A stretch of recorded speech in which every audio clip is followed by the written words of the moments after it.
Welcome back to food world. Hi అండి, అందరూ ఎలా ఉన్నారు? ఈరోజు ఈ వీడియోలో ఉల్లిపాయ అలానే వెల్లుల్లి లేకుండా సూపర్ టేస్ట్తో బంగాళదుంప కర్రీ ఎలా ప్రిపేర్ చేయాలో అయితే చూసేద్దాం. ఇప్పుడైతే కార్తీక మాసం కదా, చాలామంది దీక్ష చేస్తూ ఉంటారు. అలానే స్వాములు ఇలాంటి వారు ఉల్లిపాయ అలానే వెల్లుల్లి తినరు కదా. సో ఇలాంటి వాళ్ళకి పర్ఫెక్ట్ టేస్ట్తో ఉల్లిపాయ వెల్లుల్లి లేకుండా సూపర్ టేస్ట్తో అయితే ఈ కర్రీ ప్రిపేర్ చేసేద్దాం. ఫస్ట్ ఈ కర్రీ కోసం ఈ విధంగా కట్ చేసుకున్న బంగాళదుంపల్ని ఒక గిన్నెలోకి అయితే తీసుకోవాలి బాయిల్ చేసుకోవటానికి. అలానే సరిపడినన్ని వాటర్ వేసుకొని బాయిల్ చేసుకోవడానికి అయితే ప్రిపేర్ చేసేసుకోవాలన్నమాట. నేనైతే 1/2 kg బంగాళదుంపలు తీసుకున్నాను. ఫస్ట్ బంగాళదుంపల్ని పైన లేయర్ అంతా తీసేసి ఈ విధంగా అయితే ముక్కల కింద కట్ చేసుకొని బాయిల్ చేసుకోవాలి.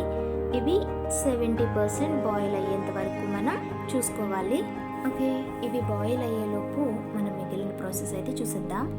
ఇప్పుడు ఒక మిక్సీ జార్ తీసుకొని దానిలో 4 లవంగాలు, అలానే 1 అనాస పువ్వు, అలానే చిన్ని చెక్క, 1 టేబుల్ స్పూన్ ధనియాలు, ఒక 10 జీడిపప్పు పలుకులు, అలానే ఒక కొబ్బరి పెచ్చులో సగం కొబ్బరి, చిన్ని సైజ్ టొమాటోలు 2, ఇవన్నీ మిక్సీ జార్లోకి తీసేసుకొని దీనిలో కొంచెం వాటర్ యాడ్ చేసుకొని వీటన్నిటిని గ్రైండ్ చేసేయాలి. గ్రైండ్ చేసిన తర్వాత ఈ విధంగా అయితే వస్తుంది. ఈ విధంగా గ్రైండ్ చేసుకున్న పేస్ట్ని పక్కనైతే పెట్టేద్దాం. ఇప్పుడు బంగాళదుంపలను అయితే ఒకసారి చూసేద్దాం. చూడండి, ఆల్మోస్ట్ బాయిల్ అయిపోయాయి. ఓకే, ఈ విధంగా బాయిల్ అయితే సరిపోతుంది. 70% కుక్ అయ్యాయి. ఇప్పుడు స్టవ్ ఆఫ్ చేసేసి దీనిలో వాటర్ అంతా తీసేసి వీటిని ఒక ప్లేట్లోకి అయితే తీసేసుకుందాం. ఇప్పుడు స్టవ్ ఆన్ చేసి ప్యాన్ పెట్టి 3 టేబుల్ స్పూన్స్ ఆయిల్ వేసుకోవాలి. ఆయిల్ హీట్ అయిన తర్వాత దీనిలో కొంచెం జీలకర్ర, కొద్దిగా కరివేపాకు, అలానే 4 కట్ చేసి పెట్టుకున్న పచ్చిమిర్చి వేసి ఒక్కసారి అలా ఫ్రై చేసేయాలి. ఇవి ఫ్రై అయిన తర్వాత దీనిలో మనం ప్రిపేర్ చేసి పక్కన పెట్టుకున్న టొమాటో అండ్ జీడిపప్పు కొబ్బరి పేస్ట్ ఉంది కదా, ఆ కొబ్బరి పేస్ట్ని అయితే వేసేసేయాలి. ఈ విధంగా పేస్ట్ అంతటిని వేసేసిన తర్వాత ఒక 10 మినిట్స్ అలా ఉంచేసేయండి. మధ్య మధ్యలో కలుపుతూ అయితే ఉండాలి. లో ఫ్లేమ్లో పెట్టి మాత్రమే కలపండి. హై ఫ్లేమ్లో పెట్టినట్లయితే పైకి తూలుతుంది. సో ఈ విధంగా ఆయిల్ పైకి వచ్చేంత వరకు అయితే కలుపుతూ ఉండాలి.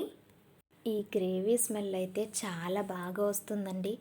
ఈ గ్రేవీ స్మెల్ చూస్తేనే తెలిసిపోతుంది కర్రీ ఇంకెంత బాగా వస్తుందో అనేది. 5 to 10 మినిట్స్ తర్వాత ఆయిల్ అయితే పైకి వస్తుంది చూడండి. ఇప్పుడు 1 టేబుల్ స్పూన్ కారం అండ్ ఒక చిటికెడు పసుపు, అలానే మీ రుచికి సరిపడా సాల్ట్ వేసుకోండి.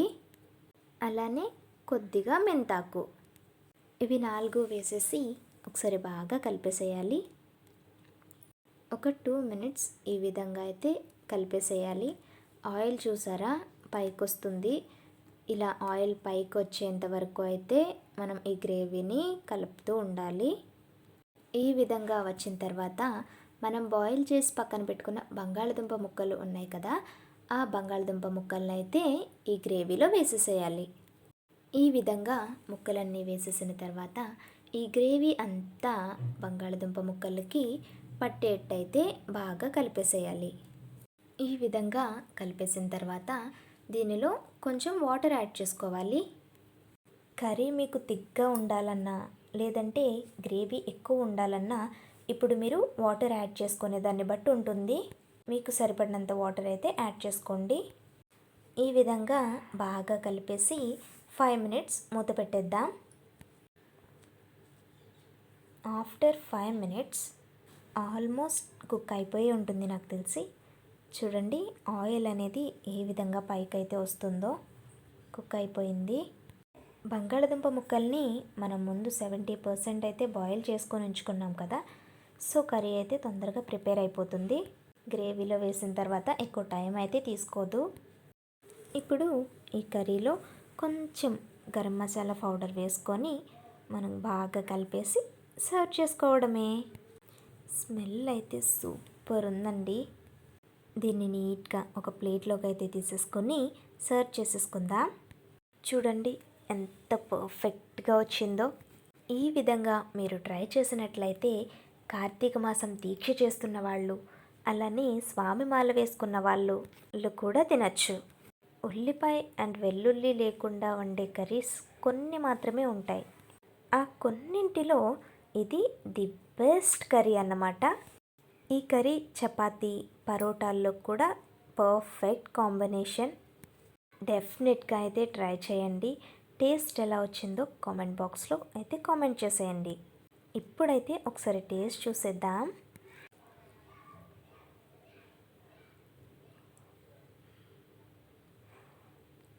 వావ్, అబ్బబ్బబ్బబ్బా, ఏమి టేస్ట్. నాకైతే చాలా బాగా నచ్చేసిందండి. మీకు ఈ వీడియో నచ్చినట్లయితే ఒక లైక్ చేసి షేర్ చేయండి. అలానే నా ఛానల్ని సబ్స్క్రైబ్ చేసి సపోర్ట్ చేయండి. Thanks for watching.